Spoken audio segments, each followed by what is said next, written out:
네, 안녕하세요. 네, 두 분도 처음 뵙죠? 네, TV로 많이 뵈서 또 DB금융투자를 제가 굉장히 맞습니다. 좋아합니다. 네, 우리 김지만 팀장님 그리고 이정민 대표님 이 오늘 제가 시간마다 화면이 좀 얼굴이 부었네요.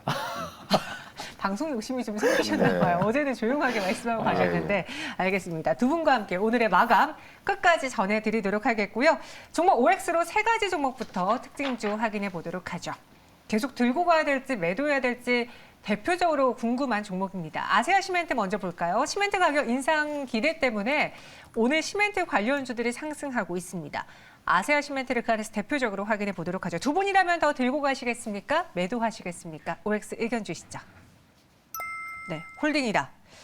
그 시멘트 가격이 한 번 오르면은 정말 폭발적으로 상승하고 그러다 보니까 예전에 저 기억나는 게 실적 시즌에 시멘트주들의 영업이익이 뭐 전년 동기 대비 200% 상승 그런 기억이 나거든요. 네. 되게 좋고요. 네. 그다음 아시아 시멘트 같은 경우는 시멘트 매출 비중이 80%가 넘습니다. 즉 이제 그 부분에 있어서 가장 수혜를 많이 볼 수 있는 기업이 아세아 시멘트라고 좀 보시면 좋을 것 같고요.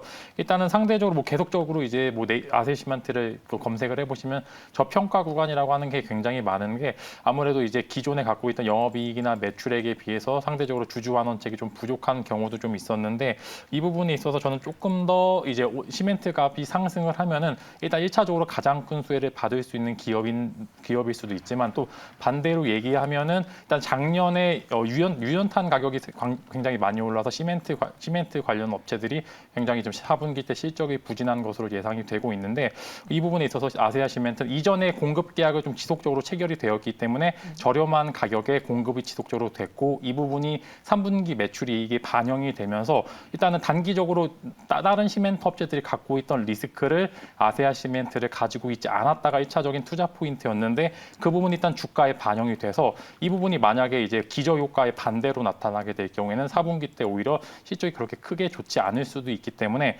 고점에 이제 지금 전 신고가를 갱신했던 15만 7,500원까지는 한 번 정도 터치할 가능성이 굉장히 크지만 그 이상의 성장세는 생각보다 주춤할 가능성이 굉장히 크다는 말씀 드릴 수 있을 거고요. 오히려 이제 반대로 얘기하면 시멘트 업종이 오르게 될 경우에 그 다음 수혜주가 어떻게 될지 그 부분 체크하시면 좋을 것 같고 상대적으로 그렇게 된다면 건설사들은 그렇게 크게 이제 영업이익이 좋지 않을 가능성이 굉장히 크다라는 말씀까지 드릴 수 있을 것 같습니다. 네, 아세아 시멘트 두 분 모두 오로 일치가 되었고요. 이정민 대표님은 어떻게 보셨는지요? 오늘 아세아 시멘트를 통해서 저는 이제 성신양해를 보고 있습니다. 오늘 종가 매수로도 네. 좋아 보이고요. 시멘트 업계는 사실 2014년도부터 원가가 계속 상승하고 있다. 우리 너무 힘들다. 판가 인상해야 된다. 계속 목소리를 높여왔습니다. 이번에 그것이 추진된 것이고 그것으로 모멘텀을 삼아서 추가 상승이 저는 가능하다라고 판단하고 있습니다. 두 번째는 여당이 재집권을 하든 정권 교체가 되든 간에 공공주택과 그러니까 청년주택들에 대해서 지속적인 물량 공급을 하겠다라고 밝혔어요. 이 부분 때문에 시멘트 사용량이 더 증가할 것으로 기대가 되고 있고, 네. 근데 한 가지 아쉬운 점은 한 번에 18%를 올렸죠. 우리네 살림살이는 한 번에 20%씩 못 올려주죠. 그러니까 어찌됐든 이런 부분들은 소비자에게 전가될 수 있고 이렇게 되면 아파트 분양가가 또 가격이 올라가는 것이 아니냐라는 우려감도 있지만 일단 주식은 주식으로 판단하자. 그래서 아세아 시멘트와 더불어서 성신양해 괜찮다 말씀드릴게요. 네, 성신양회까지도 이야기를 해주셨습니다. 아세아 시멘트 두 분 모두 오로 일치가 되었고요. 두 번째 종목에 대한 의견은 어떨까요? 로보티즈입니다. CS2021을 개최 하루 앞두고 로보테마가 오늘 굉장히 뜨겁게 오르고 있는데 그 이후의 주가를 예측한다면 지금 매도하는 게 맞는 타이밍인지 두 분의 의견 확인해 보시죠. 오, X. 효과음이 또 이렇게 매번 다르게 나타나서 저를 당황시키는데 X에 너무 밝은 효과음이 나왔어요. 대표님 어떻게 생각하세요? 아주 좋은 효과음이었다. 왜냐하면 네. 좀 오늘 주의 딱지가 일단은 로보티즈가 들어갔죠. 오늘 추가 상승 더 나오면 바로 경고 딱지가 들어갑니다.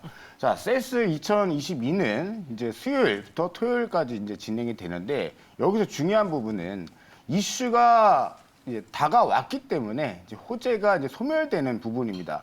사실 로봇 이슈, 삼성전자가 한 방울에 물방울을 던지면서 시장에 화두를 던졌고 시가총액이 작다 보니까 좀 탄력적으로 움직였어요. 뭐 사실 말씀드리자면 너무나 작은 기업들이었기 때문에 사실 이렇게까지 올라갈까라고 저도 의심을 했었던 섹터가 바로 로봇 테마주인데 상당 부분 많이 올라갔습니다. 그러면 여기서부터는 욕심을 더 내기보다는 저는 호재가 이제 소멸되는 구간이기 때문에 정리를 좀 들어가는 게 맞다. 아니 난 더 들고 갈 거야라고 실전 매매 하시는 분들은 제가 차트를 잠깐 보여드리겠는데 네.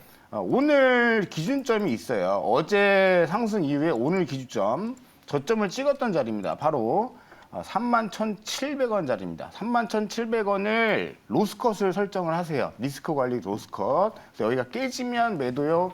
안 깨지면 나를 한번 끝까지 가볼래. 이런 마인드로만 접근하셔야 되고 어찌됐든 지금은 리스크 관리 차원에서 관리를 좀 들어가셔야 된다 말씀드리겠습니다. 알겠습니다. 로보티즈 두 분 모두 어느 정도 이슈에 대한 기대감 때문에 올랐기 때문에 여기서는 차익실현하는 게 어떻겠느냐라는 의견 주셨고요. 더 들고 가고 싶다면 방금 이야기해 주셨던 그 가격 체크해 보시기 바라겠습니다.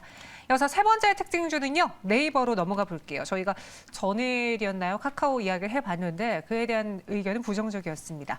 네이버는 어떨지 두 분에게 확인해 보도록 하죠. 오늘은 세 분 다 처음 합을 맞춰보는데 아주 네. 의견이 딱딱 맞네요. 역시 뭐 DB금융투자 괜찮네요. 알겠습니다. 제도권이 좀 좋아하시는 것 같은데 김진만 팀장님. 네. 이 네이버 4분기 실적이 다소 좀 걸리겠지만은 그래도 주가적으로 많이 조정을 받았으니까 괜찮은 걸까요? 4분기 실적이 안 좋은 이유를 먼저 보시면은 네. 인건비 혹은 이제 스톡 옵션으로 인해서 일회성 비용이 굉장히 많이 증가를 했습니다. 그래서 작년 4분기 때도 이런 이슈로 인해서 전체적으로 좀 영업이익이 좀 안 좋게 나왔는데 일시적인 현상입니다. 그 일시적인 현상이라는 거는 당연히 이제 1분기 실적은 충분히 만회가 가능하다라는 말씀을 드릴 수 있을 거고 일단은 밴드 하단이 무너지긴 했지만 네이버의 성장세는 굉장히 도드라지는 상황에서 지금 현재 생각보다 이제 인력을 가지고 올 때 인건비가 굉장히 많이 드는 상황입니다. 기존에 네이버는 지금 IT 기업으로 이제 개발자라든지 기타 여러 가지 인력을 수급을 하는 데 있어서 기존의 다른 업체보다 훨씬 더 많은 이제 연봉을 주고 와야 되는 거고 이제 그 부분에 있어서 추가적으로 스톡 옵션 계약도 계속적으로 하고 있기 때문에 지금 최근에 자사주도 매도를 한 이유가 이제 직원의 상여 혹은 이제 기타 인건비 자원에서 좀 매도를 한 부분도 있기 때문에 일단 단기적인 이슈로 마무리될 가능성이 굉장히 크다라는 말씀과 함께 전체적인 매출은 증가를 하고 있는 상황이 오히려 저는 더 긍정적인 상황이고 네이버는 상대적으로 카카오에 비해서 자회사들의 상장을 앞두지 않고 있는 상황이기 때문에 전체적으로 주가 부담감 또한 덜한 상황이기 때문에 저는 저점 매수도 충분히 가능한 상황이고 만약에 혹시나 공격적인 매수를 가능하신 분들께서는 좀 좋아하시는 분들께서는 오늘 자리도 충분히 가능하다라는 말씀 드릴 수 있을 것 같습니다. 네, 네이버에 대해서도 이 4분기 실적 부진에 대한 이유를 뜯어보자면은 앞으로는 기대감이 더 클 수 있다. 그래서 의견 주셨습니다. 이렇게 세 개의 특징주에 대해서 들고 가야 될지 매도해야 될지 정리해 드렸고요. 이번엔 두 분이 직접 꼽은 오늘의 마감의 살 종목 확인해 볼게요. 키워드 확인해 보시죠. 메타버스와 성장하는 중인데 두 키워드 모두 다 성장이란 공통점은 있습니다. 어떤 종목일까요?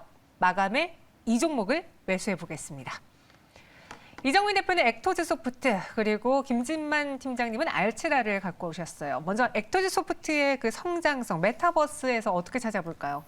자, 메타버스는 이제 앞전에 삼성전자가 로봇이라는 화두를 던졌더라면 이번에 뒤늦게 삼성전자도 메타버스에 뛰어들었습니다. 메타버스에 연관되어 있는 섹터들은 많이 있지만 오늘 제가 특이하게 주목한 점은 게임주들이 오늘 많이 흔들리고 있는데 메모 한번 해보세요. YJM게임즈가 신고가 부근에서 돌파를 하려고 굉장히 큰 힘을 발휘하고 있고 이미 일주일 전에 정고점을 돌파한 이후에 5일간 숨고르기를 벌이고 있는 것이 바로 액토즈 소프트입니다. 지금 메타버스 게임주, NFT 여러 이슈들과 함께 시장에서 저는 주도주라고 감히 말씀을 드립니다. 비단 오늘은 좀 약하지만 그렇다고 포기하는 것은 맞지 않다. 자, 더 중요한 건 이 액토즈 소프트의 미래전설 2입니다. 미래전설 2라는 게임이 중국에서 저작권 이슈로 좀 소송에 휘말렸었는데 이 부분을 털어버리면서 법원에서 승소를 따냈습니다. 그러면서 상한가 진입한 이후에 눌림목이 진행이 되고 있어요. 차트 보시면 제가 파동을 가장 좋아하는데 앞단에 있는 매물들을 강력한 거래량과 함께 장대 양봉으로 올라섰습니다. 자, 이런 패턴을 저는 기준 캔들이 앞에서 탄생이 됐다라고 말씀을 드리는데 앞에 매물벽들을 장악을 한 이후에 조정을 보입니다. 조정을 보이는데 거래량이 없어요. 이것이 포인트입니다. 거래량이 없이 흔들림은 나올지언정 파동은 어그러지지 않았고 살아있다는 얘기예요. 그러면 여기서 우리가 바랄 수 있는 파동은 무엇이냐? 1차 상승 이후에 눌림목을 주고 2차 파동으로 전개되는 파동을 노리셔야 됩니다. 그러니까 오늘이 종가 매수, 매수 포인트가 전 될 수 있다고 보고 있고 시장이 안 좋으면 시간은 조금 더 흘러갈 수는 있어요. 그러나 그것은 시간의 문제이지 가고자 하는 방향성과 파동은 우상향이다. N자 파동 기대해 보셨으면 좋겠습니다. 가격 전략은요? 네, 목표가는 일단은 19,000원.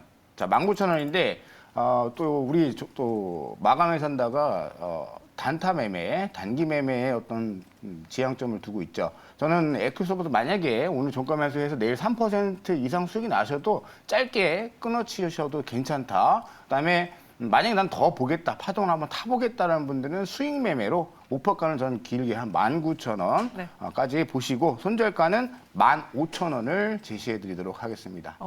마감에 산다의 그 투자 기간이 굉장히 짧은 단타였나요? 저는 그렇습니다. 네. 어찌됐든 네. 마감을 산다라는 것은 그렇죠. 종가 매수고 종가 베팅이라고 저는 보고 있습니다. 종가 베팅은 다음날 갭이 뜨거나 양봉이 올라서길 바라는 마음으로 올라타는 매매다.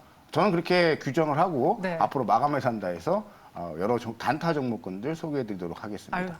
아유, 굴러 들어온 돌이 우리 코너에 정의를 내려주고 네. 있어서 제가 한번 여쭤봤습니다. 우리 이정민 팀장님은 종가에 베팅을 하면서 단기적으로 수익을 낼 수 있는 종목을 이 시간에 매번 소개해드리겠다. 그 포부를 이야기해 주셨고요.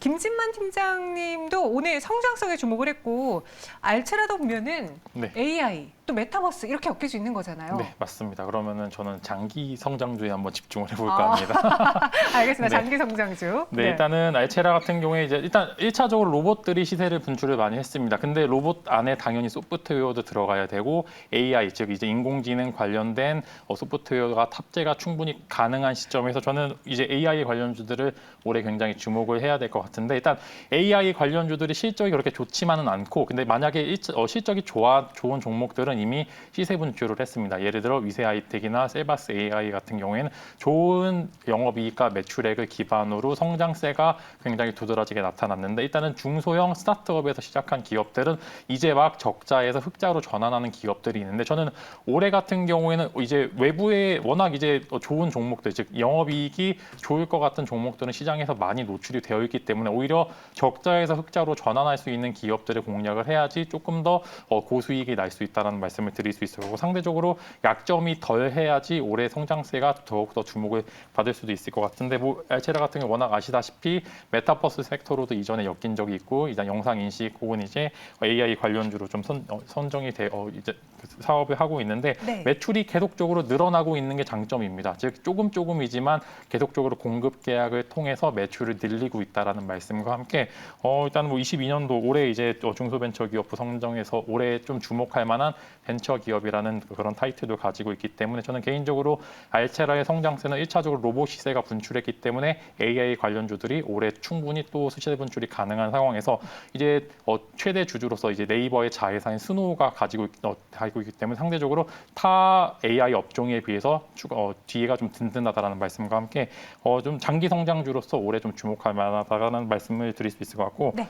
매수가로는 34,500원, 단기적으로 목표가는 43,000원, 손절가로는 3만 원 제시드릴 수 있을 것 같습니다. 목표 주가 43,000원, 손절가 3만 원 제시해 드렸습니다. 오늘 두 분 모두 다 성장에 주목하면서 액토즈 소프트 그리고 알체라고요. 단기적으로 보셔도 되고 그 성장성은 무궁무진하기 때문에 길게 보셔도 될 것 같습니다. 오늘 이렇게 이정민 대표님하고도 두 번째 만남인데 사실 저랑 제가 이 매일경제 TV에 처음 입사해서 이제 꼬꼬마 시절 때 그때 보셨잖아요, 저를. 기억 안 납니다. 많이 달라졌죠. 실력 좋아지셨고 네. 너무너무 잘생겨주셨습니다. 아, 잘생겨지셨습니까? 네. 우리 이정민 대표님하고 김진만 팀장님하고 이 시간에 조금 더 솔직하게 종목을 전달해 드릴 수 있을 것 같아서 저도 기대가 됩니다. 여러분들 두 분의 합도 앞으로 기대해 주시기 바라겠고요. 마지막으로 동시효과 구간 분위기 체크해 보도록 하죠. 코스피는 0.04%의 내림세를 현재 부합에서 보여주고 있습니다. 2,987.6포인트 지나고 있고 코스닥은 0.61% 하락한 1,031.5포인트 지나고 있습니다. 오늘 외국인 투자자들이 좀 선물 시장에서 대량으로 매도를 한 것이 시장에 부담이 되어주고 있고 특히 코스닥 시장 안에서 봤을 때는 게임주들의 급락 그리고 2차 전지주들의 하락이 나타나는 게 상대적으로 코스닥을 좀 어렵게 만들고 있습니다. 언제쯤 수급 고임이 좀 개선이 될지 다른 나라들, 다른 세계 증시의 경우에는 이럴 효과를 좀 보고 있는 것 같은데 디커플링 현상이 나타나고 있는 국내 증시 다소 아쉽기는 합니다. 하지만 코스닥의 낙폭 오후 들어서 조금은 줄어들었고요. 지금까지 마감 동시효과 함께하셨습니다.